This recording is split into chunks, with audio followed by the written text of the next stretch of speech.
Bismillahirrahmanirrahim.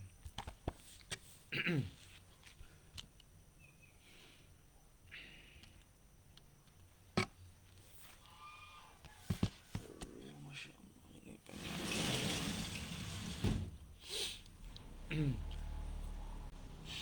Assalamualaikum warahmatullahi wabarakatuh. Para jamaah Facebook yang berbahagia, alhamdulillah wa syukurillah, pada hari ini Ahad kita bisa melanjutkan pengajian Fiqh Zakah karya Al-Imam Yusuf Al-Qaradawi. Semoga kita mendapat barokah ilmunya, semakin termotivasi kita untuk menghimpun dana zakat dan merancang program-program yang visioner, transformatif untuk membangun peradaban Islam di muka bumi ini, sehingga zakat betul-betul menjadi ikon kebangkitan Islam dalam segala aspek kehidupan. Mari kita mulai. Bismillahirrahmanirrahim. Ila muallif hadzal kitab Syekh Al-Imam Yusuf Al-Qaradawi wa jami'i masyayikhina wa muallimina, khususan jami'i muassisi jam'iyatina Nahdlatul Ulama wa ulama'iha wa muharrikiha wa mutawwiliha wa a'dha'iha, dan bagi semua praktisi lembaga amil zakat, infak, sedekah Nahdlatul Ulama, semoga mendapat ampunan, kasih sayang dan ridha Allah Subhanahu wa taala, ditambah semangatnya untuk terus mengembangkan lembaga zakat ini. Al-Fatihah. Bismillahirrahmanirrahim.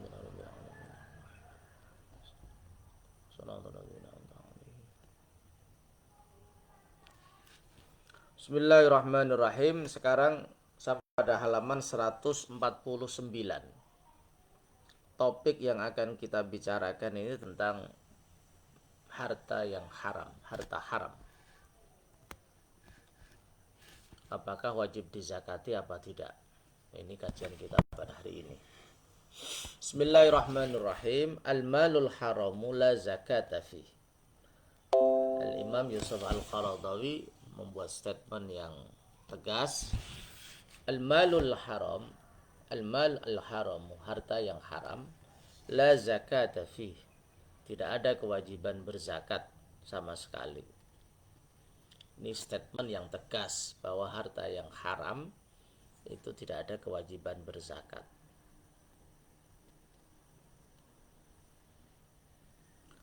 Tentu statement ini punya makna yang banyak ya. Makna yang pertama adalah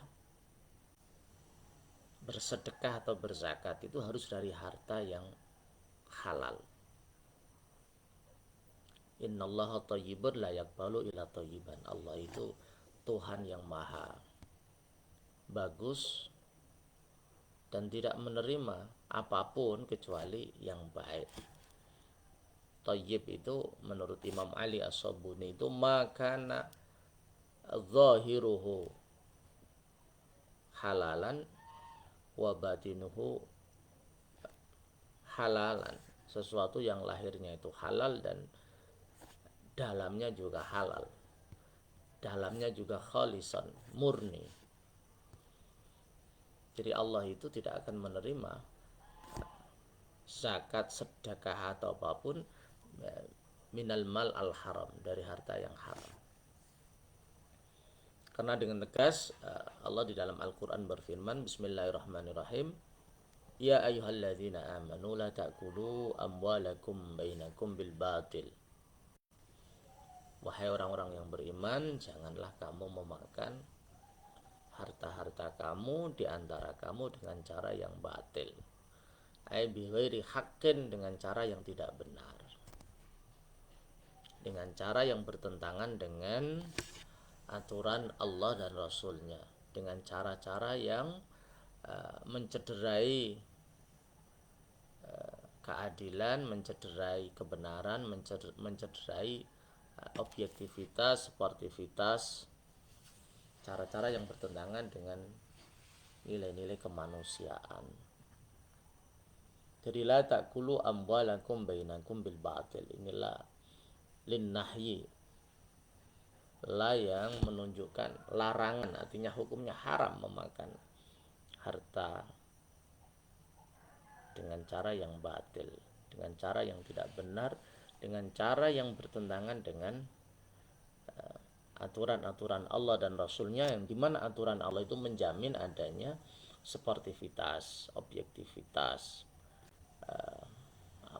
keadilan, cara-cara yang fair, cara-cara yang benar, bukan yang kaya menindas yang lemah, yang miskin, penguasa menindas rakyatnya,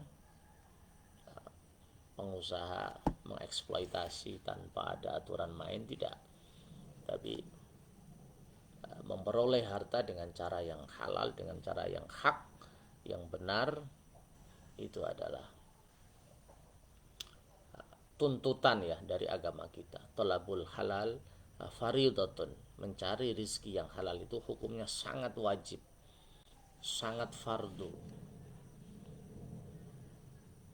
Artinya mencari rizki yang haram itu sangat ditentang di dalam Islam, karena akan membahayakan diri dan orang lain. Washtiratul milki, menarik ya. Jadi statement al-malul haram la zakata fi, harta yang haram itu tidak ada kewajiban berzakat. Allah tidak menerima itu zakatnya orang yang mengeluarkan harta yang haram itu untuk orang lain. Niatnya baik tapi sumbernya tidak baik. Kan ada kaidah itu, haruma akhdhuhu haruma i'ta'uhu. Sesuatu yang haram diambil, ya haram diberikan kepada orang lain. Itu tidak boleh kok Anda ambil. Itu bukan harta Anda, itu cara yang Anda pakai tidak benar. Ya haruma i'ta'uhu, tidak boleh diberikan kepada orang lain. Washtiratul milki, mensyaratkan adanya kepemilikan, liwujubi zakah, untuk wajibnya zakat.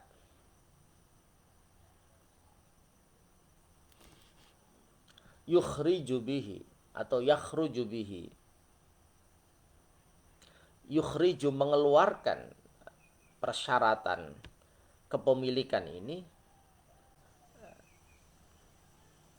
atau yakhruju juga boleh, keluar bihi sebab ada persyaratan ini, al-malu harta, alladzi harta itu, yahuzuhu yang memperoleh harta itu, sahibuhu pemiliknya, bitarikin khabithin, bitarikin dengan jalan khabithin yang kotor, min turukis sahti, dari beberapa jalan yang rusak, yang haram, wal harami, dan haram. Jadi persyaratan harus menjadi hak milik harta yang kita zakati itu tidak bisa memasukkan harta yang diperoleh seseorang dari jalan yang haram.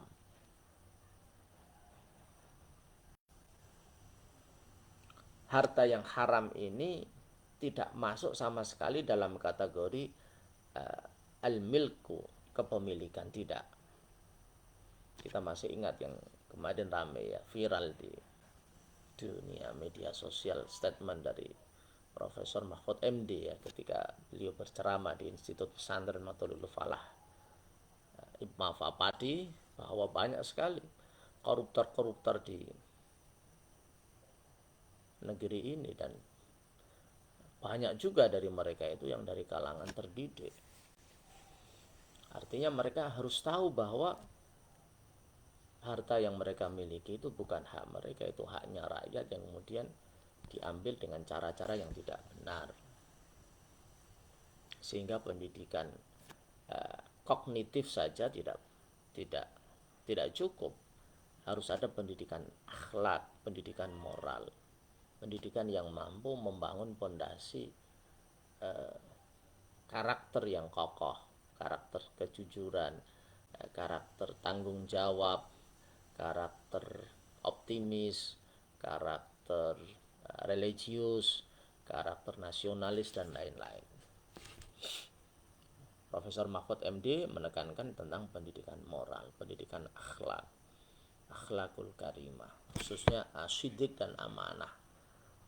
Pendidikan yang mampu membangun mentalitas jujur dan tanggung jawab, sehingga dia tidak melakukan korupsi, kolusi, nepotisme, dan all out di dalam melaksanakan tugas dan tanggung jawab pribadi, masyarakat, bangsa, dan lain-lain. Tanggung jawab kemanusiaan, apalagi tanggung jawab yang paling besar. Jadi al-mal alladhi yahuzuhu sahibuhu, harta yang diperoleh seseorang bitariqin khabis, dengan jalan yang kotor, jalan yang pasti kalau orang lain tahu itu akan dicerca, akan dibully, akan menyebabkan kehilangan jati diri, ya, akan membunuh karakter dia. Itu tidak masuk sama sekali dalam bahasan kepemilikan, itu tidak. Kal ghasbi, seperti harta yang diperoleh dengan jalan ghasab, memanfaatkan harta orang lain tanpa ada izin, wasyariqati, dan mencuri harta orang lain, wattazwiri, dan melakukan pembohongan,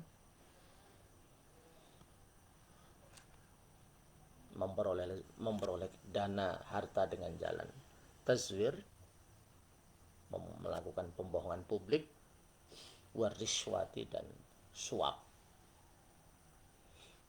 dengan menyuap sehingga memperoleh harta. Dalam kajian fikih kita itu yang namanya riswa, itu harta yang diberikan untuk liiqaqil batil, untuk menegakkan sesuatu yang batil, atau liibtalil hak, atau untuk membatalkan sesuatu yang hak, itu namanya riswa. Jadi sangat berbahaya sekali, ya, yang namanya riswa atau suap itu, atau dalam bahasa kita namanya money politik itu. Karena tujuannya itu ibtalul hak, membatalkan sesuatu yang benar, atau tahqiqul batil, mengokohkan sesuatu yang batal, sesuatu yang melenceng, sesuatu yang bertentangan dengan aturan Allah dan Rasulnya. Wariba, dan riba, rentenir, sudah sangat maklum ini, ya. Wa halallahu al-bai'a wa harramar riba, satu praktek penindasan ekonomi pada era Nabi, karena para saudagar-saudagar kaya, penguasa-penguasa politik di Makkah ini kemudian meminjamkan uang kepada orang-orang itu, kemudian harus dikembalikan dengan jumlah yang besar.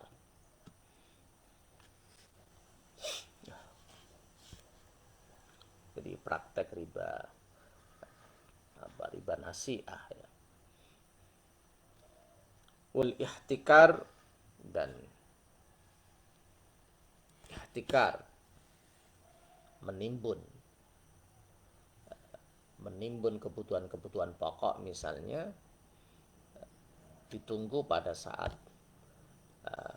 langka kemudian dikeluarkan dengan harga yang tinggi, itu tentu menyengsarakan masyarakat, mendapat keuntungan yang besar, yang banyak, tapi dia menyebabkan madharrah ammah, menyebabkan destruksi sosial, menyebabkan kerusakan sosial yang umum, yang jamak, yang mafsadah ammah, kerusakan yang umum yang dirasakan oleh masyarakat atau bangsa. Ini sebuah perilaku yang sangat tidak manusiawi.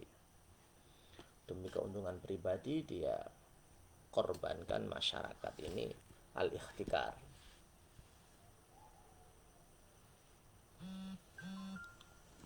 Wal ghishi, dan menipu, ya, tipuan atau berkhianat.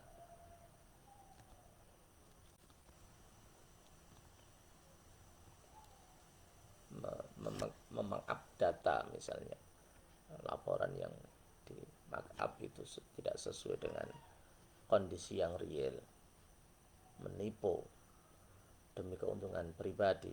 Wa nahwiya, dan lain-lain, min akhdhi amwalin nas, dari mengambil harta manusia bil batili, dengan cara yang batil, dengan cara yang tidak benar. Jadi Al-Imam Yusuf Al-Qaradawi ini memberikan banyak contoh ya, harta-harta yang diperoleh dengan jalan yang tidak benar. Akhdhu amwalin nas bil batil, mengambil harta-harta manusia dengan cara yang batil, cara yang tidak benar. Mulai dari ghasab, mencuri, melakukan pembohongan publik, suap, riba, menimbun harta dengan tujuan supaya terjadi kelangkaan, kemudian dilempar ke pasar dengan harga yang mencekik. Kemudian al-ghash atau al-ghish, menipu, melakukan markup data, melakukan apapun yang membohongi orang, berkhianat, dan lain-lain.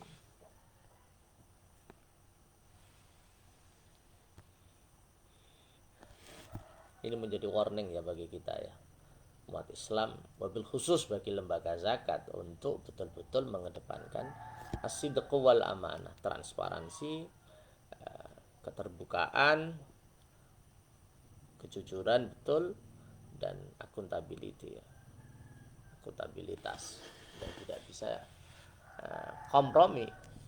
Lembaga zakat sebagai lembaga keuangan syariah harus menampilkan transparansi dan akuntabilitas, sehingga terhindar dari hal-hal yang dilarang oleh Islam.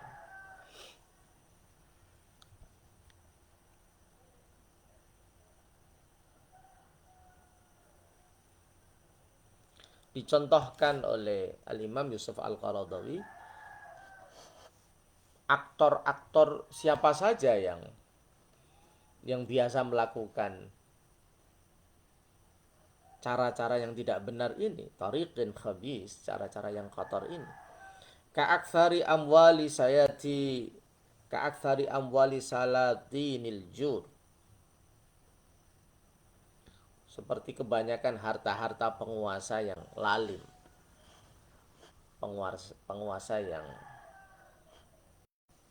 menyimpang, penguasa yang korup, penguasa yang koruptif, nepotis, wa umara isu, dan para pemimpin yang jelek, para pemimpin yang yang track recordnya sudah diketahui publik, suka menumpuk harta, kemudian tidak berjuang untuk kemajuan rakyatnya, apalagi kalau dia sudah tersandung dalam kasus korupsi, naudzubillah min dzalik. Wal murabbin, dan orang-orang yang suka praktek riba, memproduktifkan uang dengan jalan yang tidak benar. Wal lusus al-kibar, dan para pencuri yang besar-besar, artinya koruptor kelas kakap, tidak hanya miliaran, bisa jadi triliunan dia yang digarong itu uang negara yang untuk rakyat dia garong, bisa juga miliar, bisa ratusan juta, bisa jadi ada yang kelas kakap wasihar dan kelas kecil, ada koruptor kelas kakap atau koruptor kelas teri. Ini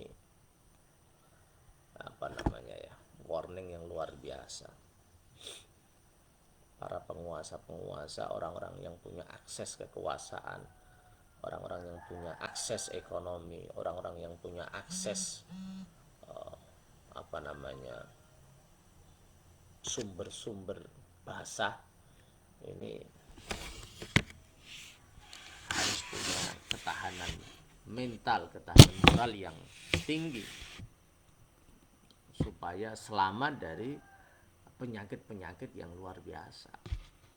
Seperti yang sering disampaikan itu, khusus dalam konteks korupsi itu, power ten kerap, bahwa kekuasaan itu mendorong atau cenderung melakukan korupsi.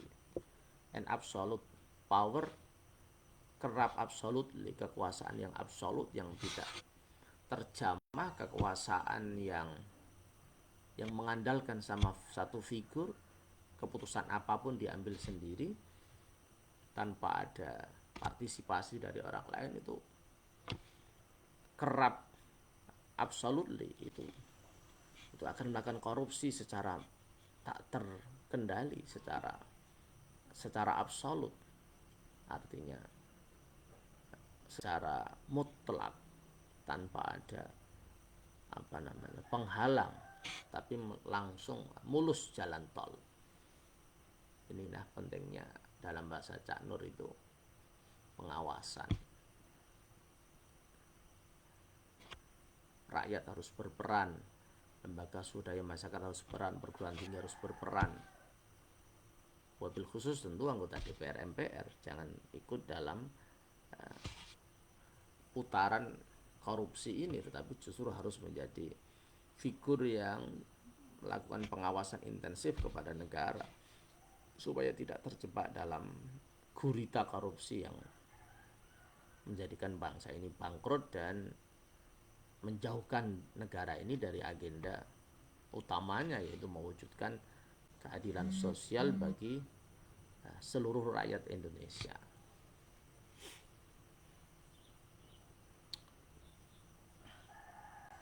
Jadi perlu perlu reorientasi, perlu revitalisasi, perlu redefinisi. Jadi perlu membangun kembali orientasi hidup ini, bahwa menjadi pejabat publik itu adalah khidmatur rakyat, melayani rakyat, bukan memanfaatkan posisi untuk kepentingan pribadi dan kelompok.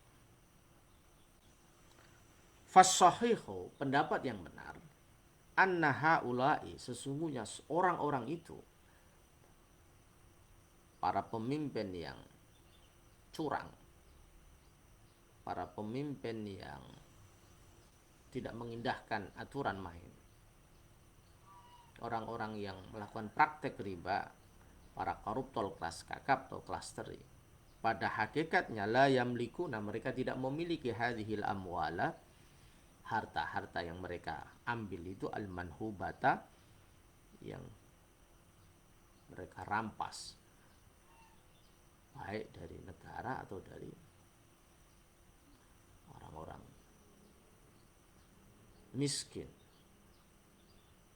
Jangan sampai juga harta negara yang ditujukan kepada orang miskin juga digarong itu. Misalkan ada bansos, bantuan sosial untuk orang-orang miskin, orang-orang menengah ke bawah, ternyata juga digarong itu. Itu perilaku yang sungguh sangat menyedihkan ya. Karena pemimpin itu harus menjadi good model, teladan, model yang baik. Bagaimana pemimpin itu bisa mengayomi, bisa memperhatikan kebutuhan rakyat, bisa membantu. Kok berubah menjadi tikus yang menggerogoti dan menyengsarakan rakyat. Naudzubillah min dzalik. Tentu kita mulai ya dari diri kita, wabil khusus kepada lembaga zakat, sekali lagi harus mampu menampilkan lembaga yang transparan dan akuntabel. Transparan keuangannya, akuntabel penggunaannya, pelaporannya, punya program yang visional transformatif, betul-betul untuk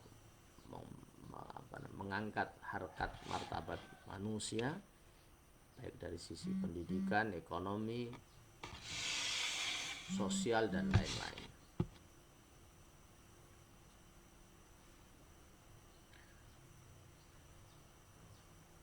Wa in khallatuha bi amwalihim, hakikatnya harta-harta yang mereka ambil dengan jalan yang tidak benar, korupsi misalnya, itu bukan harta mereka. Wa in khallatuha, meskipun mereka mencampur harta-harta itu bi amwalin, dengan harta-harta mereka sendiri.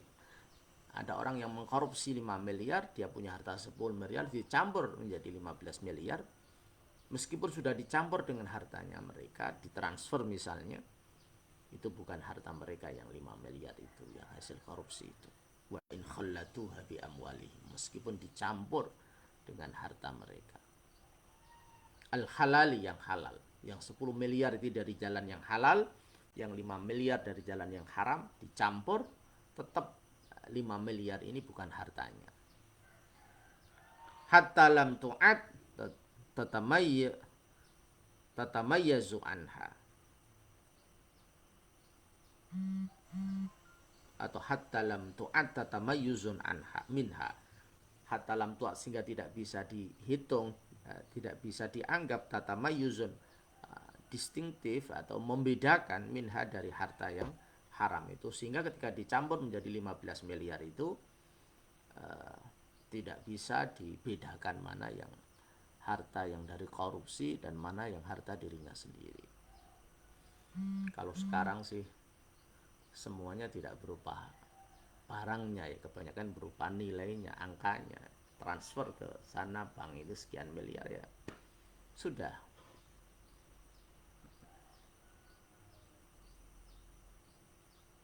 Artinya hukum Islam tetap tegas bahwa meskipun ada kasus orang mencuri misalnya beras 1 ton kemudian dicampur dengan berasnya sendiri, itu tetap yang 10 ton itu tidak menjadi hak miliknya. Itu harta yang haram, harta yang akan mencelakakan orangnya. Qala al-ulama, berkata ulama kita, para ulama kita,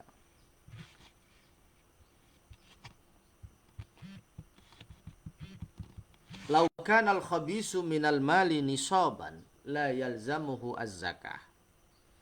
Lau kana, jikalau ada al-khabisu, sesuatu yang jelek, yang kotor itu, minal mali, dari harta, nisaban, itu ada satu nisab.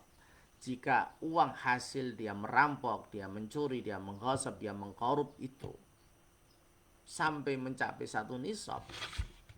Kalau era sekarang tentu yang mencapai 1 nisab, mengkorup 1 miliar misalnya. Jarang yang 10 juta itu, hitungannya bisa ratusan juta itu. Mencapai 1 nisab, la yalzamu, maka tidak wajib kepada harta itu az-zakatu, zakat. Tetap meskipun besar nilainya, jumlahnya yang dia korupsi itu, tetap tidak wajib zakat. Di dalam Islam tidak ada konsep money laundry, pencucian uang, itu nggak ada. Kemudian 1 miliar kemudian dia zakati 2,5%, 25 juta, kemudian yang selain itu jadi halal, nggak bisa. Enak sekali kalau begitu. Bertanggung jawabnya dunia akhirat ya. Kalau diburu sama KPK ketangkap ya habis itu karirnya. Belum lagi bagaimana pertanggungjawaban di mahkamah Allah, mahkamah yang tidak mengenal suap, mahkamah yang tidak mengenal sumpah palsu. Al-yawma nakhtimu ala afwahihim wa tukallimuna aydihim wa tashhadu arjuluhum bima kanu yaksibun. Pada hari di mana Allah mengkunci lesan-lesan manusia, tangan-tangan yang berbicara, dan kaki menjadi saksi dengan apa yang dia lakukan. Tidak bisa berbohong di mahkamah Allah. Jadi al-yauma nakhtimu ala afwahim, besok mulut-mulut kita dikunci karena mulut manusia sering berbohong. Wa tukallimuna aydihim, yang berbicara kepada kita itu tangan-tangannya. Betul itu, tangan saya mengambil itu, mengkorupsi, mentransfer di ATM sekian miliar. Wa tashhadu arjuluhum, kaki-kaki kita menjadi saksi atas bima kanu yaksibun, dengan apa yang dilakukan. Maka kita harus sadar ya, mulai sekarang, bahwa perbuatan-perbuatan apapun yang kita lakukan itu akan terlaporkan. Diri kita sendiri saja sudah melaporkan, tangan-tangan kita akan melaporkan dengan kejujuran yang luar biasa karena mulut kita dikunci. Belum lagi ada malaikat yang mencatat semua yang kita lakukan. Ini sudah super apa ya? Super pengawasan kita itu. Diri kita yang mengawasi, meskipun di dunia bisa bohong, tapi di akhirat tidak bisa. Malaikat-malaikat juga mengawasi apa yang kita lakukan. Belum lagi innallaha sami'un basir, sesungguhnya Allah itu zat yang mendengar dan melihat apa yang kita lakukan.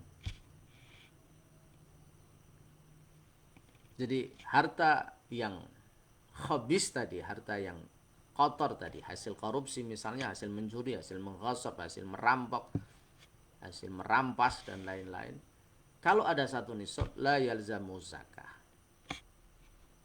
tidak ada kewajiban zakat sama sekali. Di annal wajibah, karena yang wajib alaihi kepada harta yang kotor itu, kepada orang yang apa namanya, orang yang melakukannya, orang yang mencurinya, yang mengkorupsinya, tafrighu zimmatihi, menyelesaikan tanggungannya, mengosongkan tanggungannya. Orang yang mengkorupsi 100 juta misalnya, kewajiban dia bukan berzakat, tapi tafrighu zimmah. Dia selesaikan, dia rambongkan, dia kosongkan tanggungan dia. Caranya bagaimana? Biroddi, dengan mengembalikan harta yang khabis itu ila arbabihi, kepada para pemiliknya.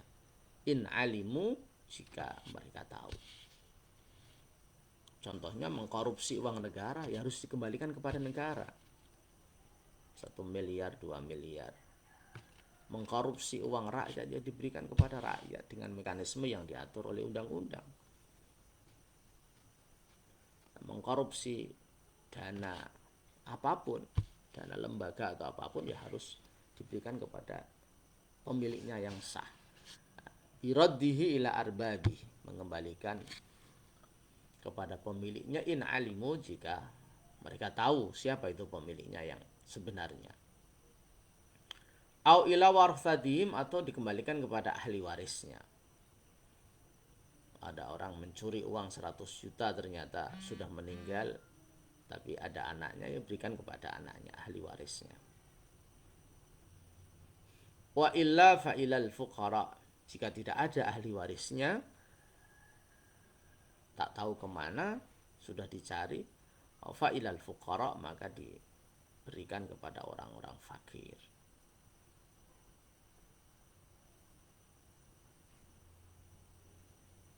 Misalnya sudah lama itu ada orang melakukan korupsi, mengambil uang orang lain, misalkan 100 juta di Kalimantan misalnya, dia kembali ke Jawa 50 tahun baru dia diberikan hidayah Allah, kemudian kuat Islamnya, kemudian dapat rezeki, ingin mengembalikan uang 100 juta, dia pergi ke Kalimantan, ternyata sudah tidak ada kabarnya, dia lacak sudah tidak ada, ahli warisnya nggak ada, ya ilal fuqara, diberikan kepada orang-orang fakir.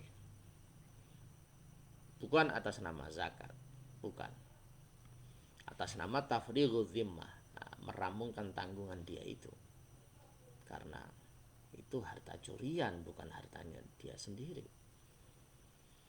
Wahuna, dan di sini wajib atas sadduqu bihi kulli, wajib atas sadduqu, mensedekahkan bihi, dengan harta itu, kullihi, semua harta itu. Fala yufidu, maka tidak tidak punya faedah, tidak kemudian mengharuskan ijabat tasadduqi, kewajiban bersedekah. Kewajiban itu berarti berzakat, bibadi, dengan sebagian hartanya. Memang semuanya harta yang haram hasil korupsi misalnya itu harus dikembalikan kepada yang berhak, kepada ahli warisnya, tidak ada kepada fuqara misalnya. Kalau sekarang ini mengkorupsi uang negara, ya kembalikan kepada negara sebagai pemiliknya yang sah. Dan tidak ada kewajiban selain itu. Oh harus dizakati, nggak ada, semuanya harus dikembalikan, tidak sekian persen. Kalau mengkorupsi 1 miliar, ya 1 miliar. itu dikembalikan semuanya kepada negara. Itu bentuk akuntabilitas, pertanggungjawaban.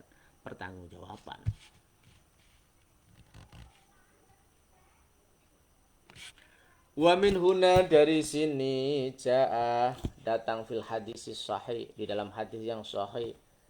Apa yang datang? Sebuah hadis, la yaqbalullahu shadaqatan min ghululin, rawahu Muslimun.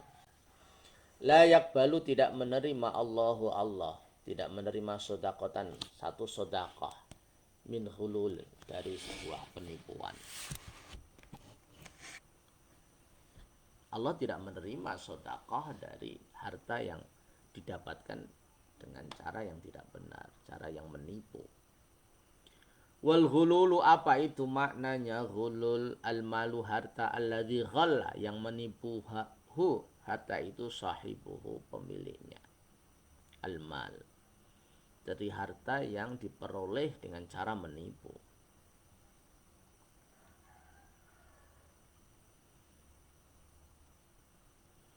Wa akhdhu, diambil harta itu, minal malil am, dari harta yang umum, misalnya harta negara, misalnya kamalil ghanimah wa nahwiha, sebagaimana harta rampasan perang, wa nahwiha, dan sejenisnya. Kalau sekarang ya lewat kas negara, lewat APBN, APBD 1, APBD 2. Dan ini penyakit kronis ya di era demokrasi ini. Semakin tinggi pendidikan orang, justru potensi korupsinya semakin tinggi, karena dia paham celah yang harus dilakukan, dia paham jalan-jalan yang bisa dilalui, dia paham bagaimana caranya. Ini justru menjadi ironi ya di tengah kemajuan pendidikan yang semakin pesat, tetapi keroposnya pendidikan moral, hancurnya pendidikan moral, karena dunia pendidikan lebih menitik beratkan pada aspek kognisi, tetapi menganaktirikan aspek afeksi, itu aspek akhlak, aspek moral, kepribadian, sehingga harus dibayar dengan sesuatu yang mahal, yaitu keroposnya moralitas bangsa ini, sehingga terjadi angka korupsi yang fantastis. Terus tentu naudzubillah min dzalik.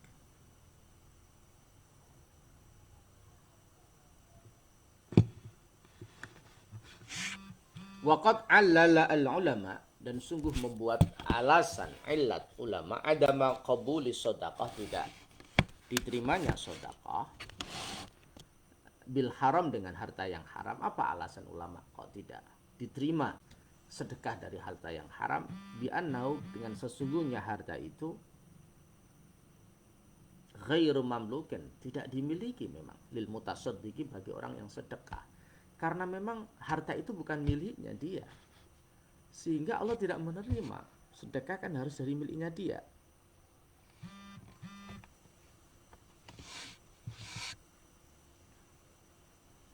Jadi harta yang dihasilkan dengan cara yang tidak benar, dengan cara yang khabis, itu ghairu mamlukin lil mutasaddiq, itu bukan harta yang dimiliki oleh orang yang bersedekah.